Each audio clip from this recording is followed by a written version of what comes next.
I had been dating Amanda for 2 years when her best friend Derek decided to show his true colors. We were at a nice restaurant celebrating her promotion when Derek raised his glass and said, "Amanda could do way better than you. Everyone knows it." I calmly responded with facts about his own failings, leaving the table silent. Amanda glared at me and hissed, "Apologize to Derek right now or we are over." I just smiled, put down my napkin, and walked out. I did not say another word. When she came home weeks later, she finally understood what being done really means. Before I tell you what happened next, let me know where you are watching from, and hit subscribe if you have ever had to stand your ground against someone undermining your relationship. I met Amanda at a friend's housewarming party 3 years ago. She was standing alone near the bookshelf examining my friend's collection of classic literature. I noticed her pull out a copy of East of Eden, one of my favorites. "Steinbeck fan?" I asked, approaching with 2 glasses of wine. She looked up with bright blue eyes that immediately captivated me. "I have read it 3 times, she replied with a smile that lit up her whole face. "Each time I find something new." We spent the entire evening in that corner discussing books, films, and our shared love of hiking. By the time the party wound down, I had her number and plans to meet for coffee the following weekend. Our relationship progressed naturally and happily. Amanda was a marketing executive at a growing tech company, ambitious and intelligent. I ran my own small architectural firm, having built it from scratch after leaving a larger company where I felt creatively stifled. We shared similar values, enjoyed the same activities, and had compatible life goals. Within 6 months, we were spending most nights at each other's apartments, and at the 1-year mark, we decided to move in together. The first time I heard about Derek was about 3 weeks into our relationship. Amanda mentioned him casually, as her best friend since college. They had met in a film studies class, and bonded over their mutual love of obscure indie directors. Derek worked as a film critic for an online culture magazine, a job Amanda spoke about with obvious admiration. I finally met Derek 2 months into our relationship when Amanda suggested we all grab dinner. My first impression was underwhelming. He arrived 20 minutes late, barely acknowledged my existence, and spent the entire meal directing his conversation exclusively to Amanda, reminiscing about inside jokes and shared experiences that pointedly excluded me. "Remember that time in Professor Hansen's class when you defended that awful experimental film just to annoy him?" Derek would say, laughing as if it was the funniest memory in the world. "Or that weekend we drove to the beach and got lost for 3 hours because your GPS kept rerouting us." Each story seemed calculated to emphasize their deep connection and history, with Derek occasionally throwing glances my way as if to say, "See how well I know her. You will never have this." When I tried to join the conversation, Derek would either talk over me or respond with minimal interest before turning back to Amanda. She seemed oblivious to the dynamic, laughing at his stories and occasionally touching his arm or shoulder in a way that made me slightly uncomfortable. As our relationship progressed, Derek remained a constant presence. He would call or text at all hours, often with emergencies that Amanda felt compelled to address immediately. A bad date, problems at work, feeling depressed about his career trajectory, all became reasons for Amanda to drop whatever we were doing to provide emotional support. "He does not have many people in his life," she would explain when I expressed frustration at another interrupted date night. "He relies on me." The red flags continued to accumulate. Derek would frequently make subtly dismissive comments about my career. "Architecture seems so rigid," he once said during a dinner at our apartment. "I could never do something so conventional." When Amanda and I planned a 2-week vacation to Italy, Derek came down with a mysterious illness the day before our departure. Amanda insisted on delaying our trip by 3 days to ensure he was okay, despite him having other friends who could have checked on him. Each time I tried to discuss my concerns about Derek's behavior with Amanda, she became defensive. "You are just being insecure," she would say. "Derek and I have always been close. He is like a brother to me, but brothers do not look at their sisters the way Derek looked at Amanda when he thought no one was watching. Brothers do not find excuses to touch their sisters' hands or brush against them while reaching for the salt. Brothers do not call at 11 at night because they just needed to hear her voice." I was not insecure. I was observant. Despite these tensions, Amanda and I built a good life together. We had adopted a rescue dog named Milo, were saving for a house, and had started discussing marriage in abstract terms. I wanted to believe that Derek was simply an unfortunate attachment that would eventually fade in importance as our relationship deepened. The dinner that changed everything was meant to be a celebration. Amanda had received a significant promotion to marketing director, with a substantial salary increase and expanded responsibilities. She wanted to celebrate with a small group of friends at an upscale restaurant downtown. Naturally, Derek was invited. I had hoped that in a group setting with multiple conversational options available, the tension between Derek and me might dissipate. Perhaps seeing Amanda celebrated by others would help him understand that she had a full life that extended beyond their friendship. How wrong I was. The restaurant Amanda chose for her celebration dinner was an upscale Italian place, with soft lighting, white tablecloths, and bottles of expensive wine lining the exposed brick walls. She had reserved a private room in the back, with a long table set for Adis, Derek, and 5 other friends and colleagues. I arrived early to ensure everything was perfect, confirming with the manager that the champagne I had pre-ordered would be brought out after the main course. I wanted this night to be special for Amanda, a proper acknowledgement of her hard work and achievement. People began arriving around 7:30. Amanda wore a sleek black dress that complemented her blonde hair, which she had styled in loose waves. She looked radiant, her excitement about the promotion evident in her flushed cheeks and bright smile. I felt a surge of pride and affection, watching her greet our friends with warm hugs. Derek arrived last, of course. He sauntered in 20 minutes late, wearing a blazer that looked intentionally rumpled in that way that suggested carefully cultivated carelessness. He carried a small gift bag that he presented to Amanda with a flourish. "Just a little something to celebrate my favorite girl's big move up the corporate ladder," he said, kissing her on both cheeks and lingering just a moment too long. Amanda opened the package to reveal an expensive fountain pen. "Because I know how much you love handwriting your notes," Derek explained, shooting me a quick glance as if to confirm I was watching this display of intimate knowledge. The seating arrangement, unfortunately, placed Derek directly across from me, with Amanda to my right. Throughout the appetizers and first course, Derek dominated the conversation repeatedly, steering it toward shared memories with Amanda, or inside jokes that excluded everyone else at the table. "Amanda, remember that professor who said you would never make it in marketing? What was his name?" Derek asked loudly, cutting off a story Amanda's colleague was telling about their recent project. "Collins," Amanda replied, looking slightly uncomfortable for the first time. "But that was ages ago." "Well, he was obviously an idiot." Derek continued, raising his wine glass. "I always knew you would prove him wrong. I was the one who encouraged you to take that first internship, remember?" The pattern continued through the main course. Each time I tried to engage with Amanda or other guests, Derek would interject with another reminder of his long history with her. I maintained my composure, reminding myself that this night was about Amanda, not my frustration with her overbearing friend. The breaking point came when the champagne I had arranged arrived. As the server poured glasses for everyone, I stood to make a toast. "I would like to raise a glass to Amanda." I began looking at her with genuine admiration. "Your dedication, intelligence, and creativity have earned you this promotion, and I could not be prouder to stand beside you as you continue to rise.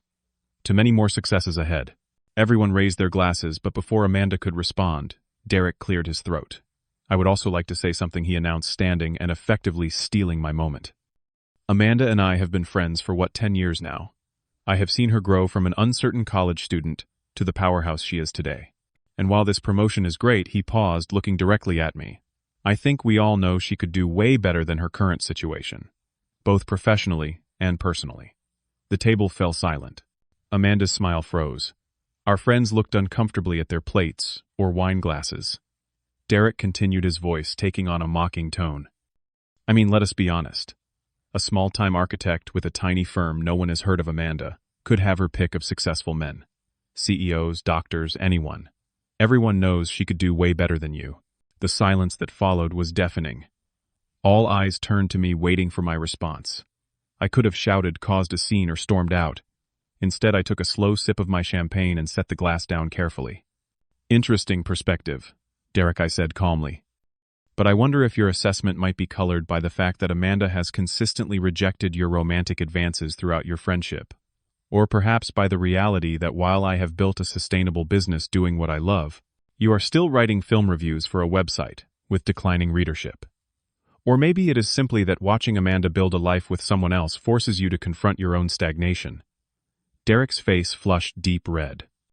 The table remained silent, several friends hiding shocked expressions behind their napkins.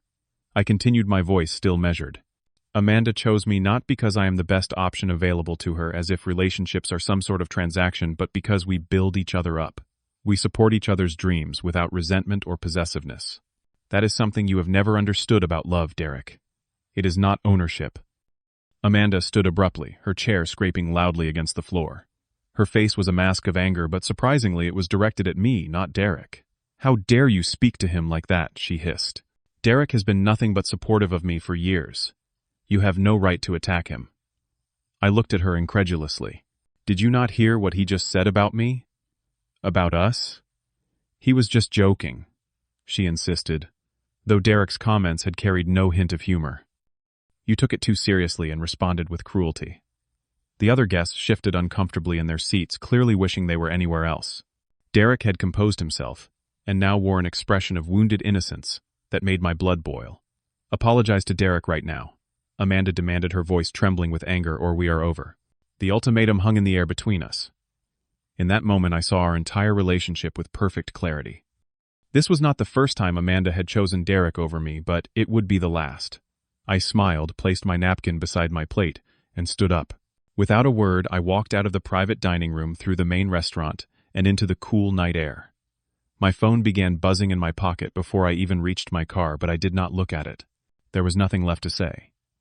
The first 3 days after the dinner incident, my phone nearly exploded with notifications. Amanda called 37 times and sent over 60 text messages, ranging from angry demands for an explanation to tearful pleas for reconciliation. How could you embarrass me like that in front of my friends and colleagues? Derek was just being protective. You overreacted. Please call me back. We need to talk about this.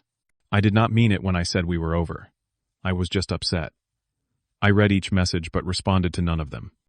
Instead, I was methodically executing my plan to extract myself from our shared life. The moment I had walked out of that restaurant, I knew there was no going back. Her ultimatum had simply confirmed what I had suspected for months. I would always come second to Derek. Amanda had gone to stay with Derek after the dinner fiasco, a choice that spoke volumes. This gave me the opportunity to enter our apartment while she was gone and pack my essential belongings. I did not take everything, only what was indisputably mine: clothes, personal items, a few books, my architectural drafting equipment, and documents. For shared items, I made a detailed inventory, taking photos of everything I left behind. I found a furnished month-to-month rental through a colleague and moved my things there in a single afternoon. I arranged for movers to come for my larger furniture pieces the following week, when I knew Amanda would be at work. I left a check for my portion of the next 2 months' rent on the counter, along with a note explaining which items I had taken and which I was leaving for her. I changed my relationship status on social media to single without explanation or drama, then muted notifications.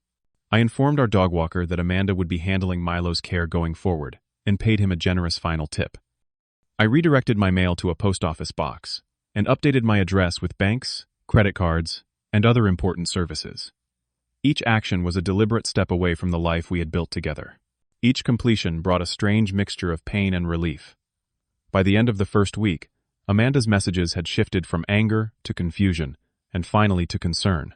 Where are you staying? Are you okay? Why did you take your things? Are you not coming back? Please just talk to me. This silence is worse than fighting.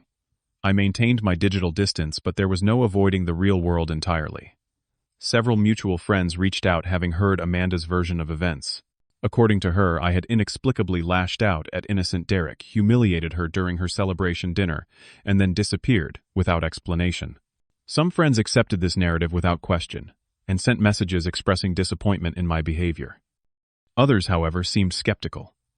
My friend James, who had been at the dinner, called to check on me. That was quite an exit you made, he said when I picked up. I cannot say I blame you, though. Derek was way out of line. You saw it too, I asked, somewhat surprised given Amanda's rewriting of events. Everyone did, James confirmed. The guy basically said, "You were not good enough for Amanda right to your face."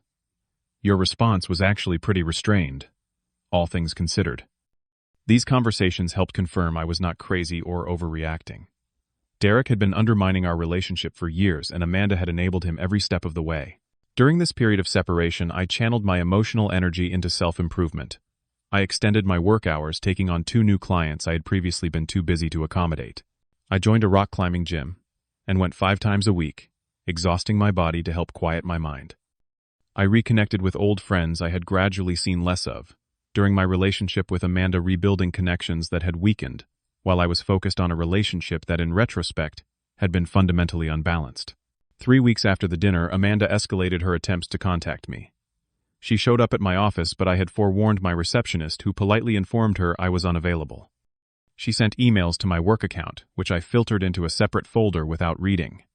She even enlisted her mother to call me a conversation I kept brief and non-committal. Amanda is very upset, her mother said. She does not understand why you will not talk to her. I think Amanda understands more than she is admitting, I replied. Please tell her I wish her well, but my decision is final. Then came Derek's attempt at intervention. He sent a long email, equal parts condescending and manipulative, suggesting we clear the air like men for Amanda's sake. While I understand your feelings might be hurt, he wrote, Amanda is suffering because of this childish silent treatment. If you ever truly cared about her, you would at least give her closure. I deleted the email without response. Derek had shown his true colors at the dinner, and nothing he could say now would change that. Amanda's choice to side with him after his public disrespect had made my decision irreversible. For 6 weeks I maintained absolute resolve. I rebuilt my life as a single man, rediscovered parts of myself that had been compromised during the relationship, and gradually, the sharp pain of betrayal began to dull into a valuable lesson learned. And then, exactly as I had anticipated, Amanda used her key to enter our former shared apartment, expecting to find me there waiting for reconciliation. Instead, she found half-empty rooms, missing furniture, and the unmistakable evidence that I was truly completely done. According to our neighbor Mrs. Prescott, who had always been a bit too interested in the comings and goings of building residents, Amanda arrived at our former apartment on a Sunday afternoon. She had texted me earlier that day saying simply, "We need to talk. I am coming home tonight." Home. As if the space remained unchanged waiting for her return. As if I had been suspended in emotional limbo during her 6-week absence. Mrs. Prescott reported hearing a cry of shock from inside the apartment, followed by the sound of rushed movement and drawers being opened and closed frantically. I imagine Amanda moving from room to room, confirming what was immediately obvious: I was gone, and I had not left in haste or anger, but with deliberate finality.